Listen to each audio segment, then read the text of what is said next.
So as they say, sometimes you're the bug, sometimes you're the windshield, and in this case, I happen to be the bug. Just got smashed on the front of the windshield, and I cannot believe what is happening right now, and it looks like I have to give my Hellcat back. So with that, everybody, let's jump on the road, and I'm going to tell you the story about this Hellcat and why everything is suddenly going wildly and unimaginably sideways. Get a load of this, 'cause I'm about to quit. Your baggage exceeds my weight requirements, and I can't handle it. Your love is CrossFit. You got me flipping mental tires, jumping rope and shit. Feel like I tried hard, put in some good work, but in the end, the incidents today are diverse. My priorities, no longer your needs, and no more running back to me when you're lonely. But savor these last seconds. This is 1, 2, 3, I'm gone. No more second guessing. This is moving on. I hope that you remember every moment, 'cause this is the last time we say goodbye. No more calling me up on your phone when you're feeling sad, you just wanna cry. This is the last. Okay, so just a little bit of history here. So just under a year ago, if you've been following the channel, you know all this stuff. I sold my Hellcat Red Eye that I only had for a little over a year to AutoNation for pretty much almost what I paid for it, which was pretty awesome. And I felt like I was a absolute brilliant genius for pulling that one off, because I had 15,000 miles on it, bald back tires, and it was just the deal I could not refuse. Yes, I was bummed. No, I was not planning on selling it. Everything just kind of happened that way. But I had a strategy. I formulated the strategy while sitting in the dealership taking the money that I just sold my Prius, as a matter of fact. So that's how all this happened. Showed up with my Prius, and then they said, how about sell us the Hellcat? And I was like, no way, no way. And then when they told me how much, I was like, okay. And I formulated the strategy to buy a Scat Pack, order a new 2022 Hellcat, and drive the Scat Pack until that happens, and pull off what would be a phenomenal feat in getting a brand new Hellcat for a great price, less than what I paid for my Red Eye, and have a Scat Pack and get out of that pretty easily as well when the time came. All that kind of worked out for the most part. I bought the Scat Pack, I immediately sold the Red Eye, and then like 2 weeks later flew to Illinois, St. Louis, because we have friends there, and I bought a Scat Pack for a sticker, avoided all the markups they have in California, and drove it back 3,000 miles or whatever it was, 2,000 miles. And I got it for 52 grand. So I felt like I was in great shape, considering the markups here were $10,000 to $15,000, not to mention add-ons and other crap. So I did really good. While I was there though, I ordered a Hellcat, a regular Hellcat, and they said we couldn't put it in. They couldn't put it in until they open up orders. Well, in November they called up and said, we can actually put your order in and they'll start the build. So in November, about the beginning of November, so middle of November, they called me up and said, your order is in, your Hellcat is gonna get built and get delivered to you in 4 or 5 months, maybe sooner, who knows. And what an exciting day. And I was very happy and very joyous at that moment that the wheels were spinning on making all this happen. In March, so 5 months later, they called me up and said, Hellcat is done, it's here, it's indigo blue, peanut butter interior, exactly how you want it, with your sunroof, everything. So now it's just a matter of shipping it to you. So they did. Showed up on an enclosed truck, and if you watch that video, it was a happy day. It was an emotional day. It was just the culmination of a whole lot of waiting and a whole lot of hard work to make this thing happen. Got off the truck and it was just everything I expected it to be. Now, I knew when I bought a car out of state, because the same thing happened with the Scat Pack, that I was gonna have to jump through a few hoops just to get the thing done here in California. You got to do some stuff with the VIN number verification with the DMV and get it smogged. Not a big deal. Went smooth last time, so of course why wouldn't it go smooth this time? So I waited till I got the paperwork from California that said what I had to do, and the paperwork showed up about last week or so, and it showed up with a little smog sticker thing that said this red thing that had May on it. So we're in May now, no big deal. I've got till the end of this month, so I took it to the Smog Shop, and we'll pick up there in 1 second. Goodbye. Wave goodbye now. No more self-doubt. Time to be an adult and shut the pain out. Nothing to see here, and let's just be clear. People always see themselves in the same mirrors. I gave you my heart, still I got hurt. And in the end, I just pretend you carry no. So I came to the local Smog Shop here. So he hooked up the smog machine, and everything went great. The car passed with flying colors. No problem, passed. But then it shot out another piece of paper, and that piece of paper is what started the insanity. So on this, so on this second sheet of paper, it came out and it said, notification non-compliance. What the heck does that mean? He said, go around the corner and see Carol at this registration store and have her look at that and tell you what it means. So I went to the registration place and things went sideways. So let's head over there. My priorities, no longer your needs, and no more running back to me when you're lonely. The savor these last seconds. This 1, 2, 3, I'm gone. All right, so I came down the street and met this wonderful lady, Carol, who owns this registration place, and she's been here for so many years. She knows her stuff inside and out, and she says, let me see that piece of paper, I'll be right back, and goes back, looks it up, and then comes back and says, pop your hood. And that's what we did next. So let me show you where things just turned for the worse, and probably won't get better after here, but look at that glorious, glorious engine. Isn't that beautiful? So right here, there is a sticker that she says, did anyone notice that it says not for sale in states with California emission standards?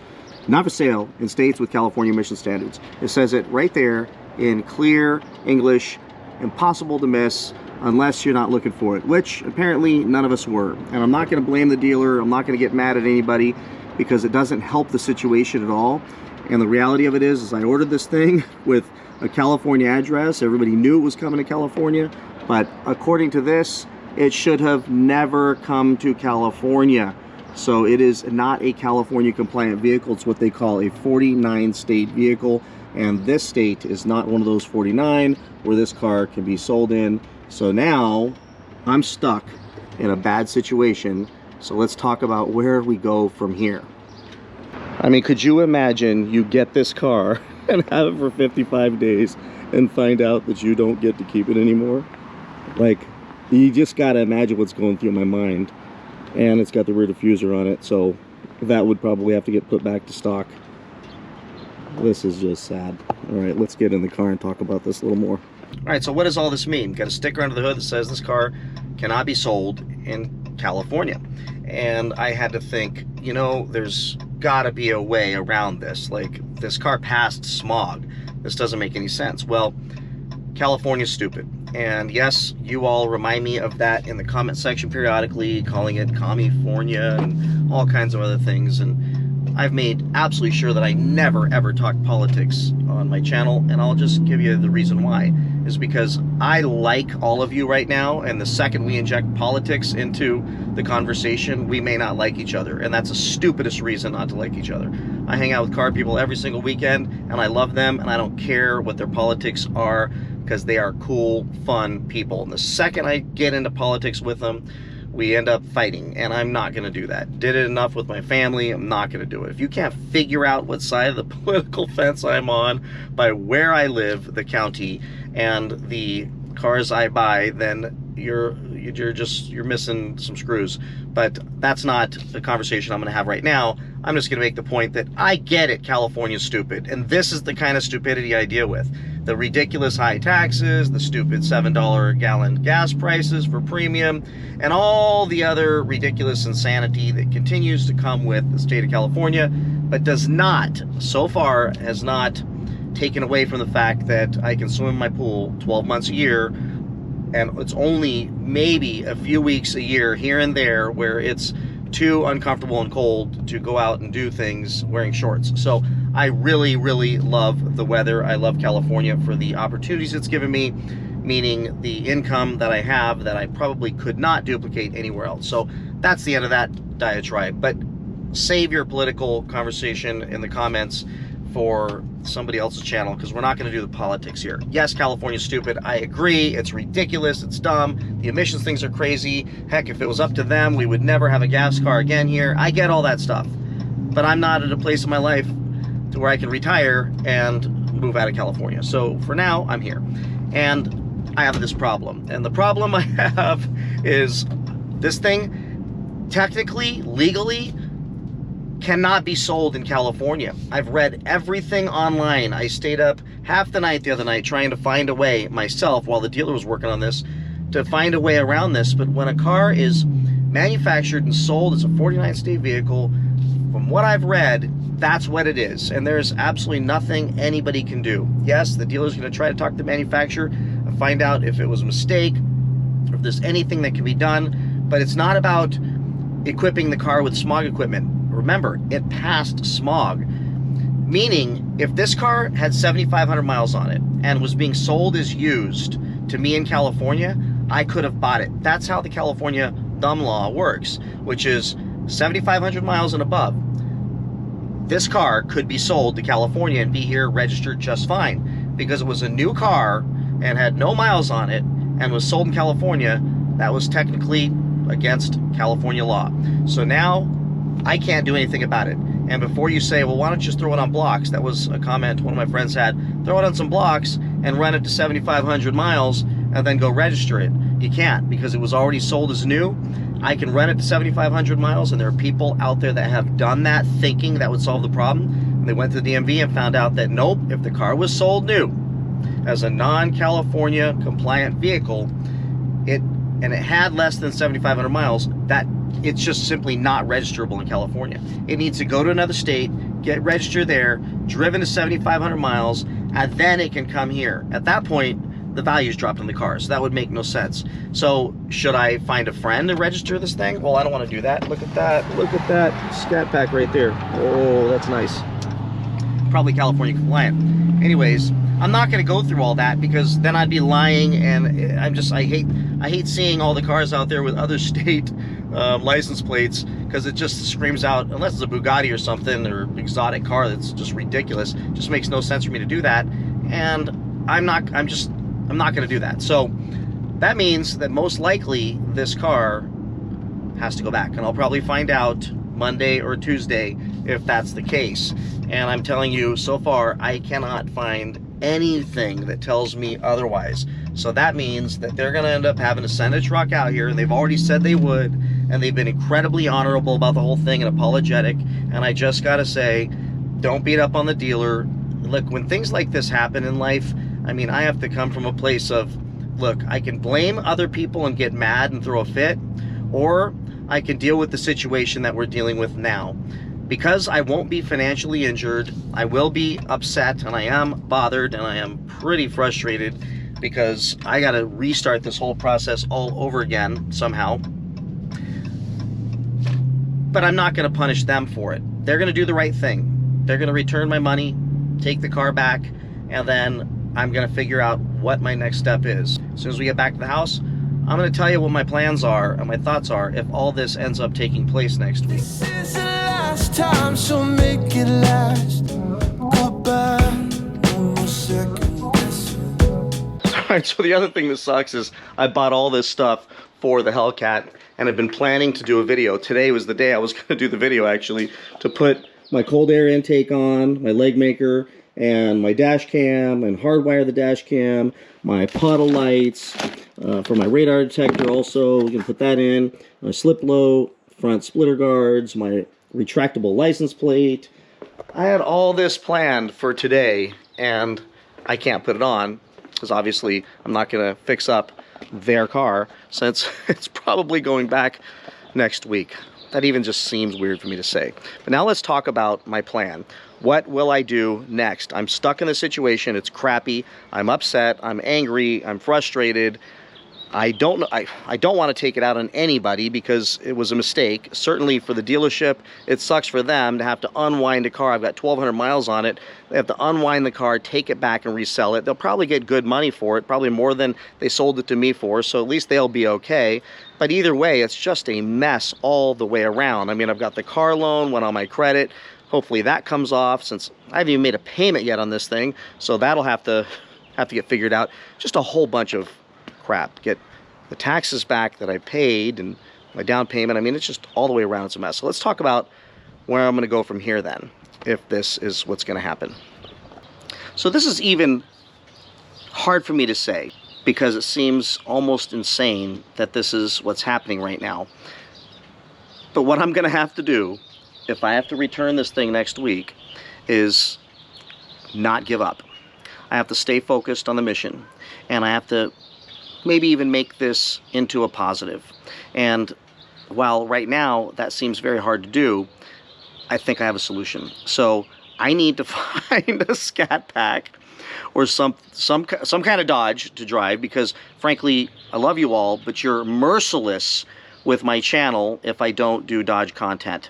Anything other than Dodge content, you guys crush me on the views, which really sucks, but I get it. I created this channel around Dodge, so for me to expect you to want to watch anything else is just presumptuous of me at best. So either I kill the channel and just retire from YouTube completely, which I really don't want to do, because it's not just about the money, but it seems stupid if I do a bunch of content that nobody watches over the next few months. It's a lot of time, energy, and money, and expense, and time, all that stuff, and nobody watches it until I can get my Hellcat ordered and back in state, California state compliant. And then all of a sudden you guys start watching again. I gotta start from scratch. It just seems stupid. So, you know, I could just kill the channel and do a farewell video, wish you all the best. And believe me, make no mistake, as frustrated I've been the last couple days, that's been on the table. And even my wife said, look, you love doing this, you love talking to your people, you love helping people, you love sharing positivity, so don't give up on YouTube.